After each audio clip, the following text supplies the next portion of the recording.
Hey, happy Goodmouth Monday to you. And if this is the very first time you've heard of the concept of Goodmouth Monday, let me tell you what it is. It's a day I invented as kind of a counterweight to balance out all the negativity that we often see online.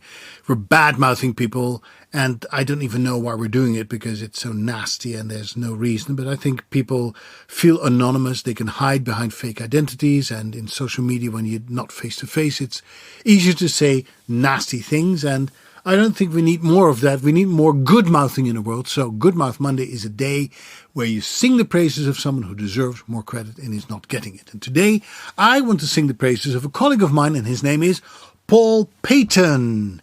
I met Paul first at Uncle Roy's barbecue, which is coming up pretty soon, by the way.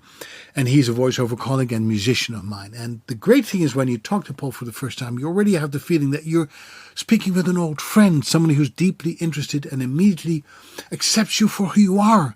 Paul is one of those rare people who listens to understand instead of listening to reply.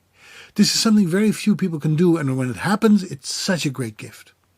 I think Paul's ability to listen comes from being in radio for many years and from being a musician. As a broadcaster, you don't have the visuals to distract you, so you can focus on the content instead of on the superficial exterior fluff.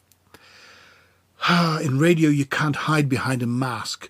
The voice in all its subtleties reveals all, as long as you're able to pick up on the many meaningful inflections, and Paul does that like no other. Now, music is speaking without words, and it goes straight to the heart. As a language, music cannot lie or cheat. It can confuse you, of course, and take you to places you never even knew existed. I've heard Paul play many times, and it was immediately clear that he was in it for the band and not for the solos. From his keyboard, he kept everything and everyone together, gently and never imposing. As a voiceover, Paul is the same person. He serves the script and makes everything he reads more accessible and easier to understand. I call this the ability to illuminate. Now, Stephen Covey famously said, "Understand first, then be understood." Understand first and then be understood. I think this applies to the work professional speakers do too.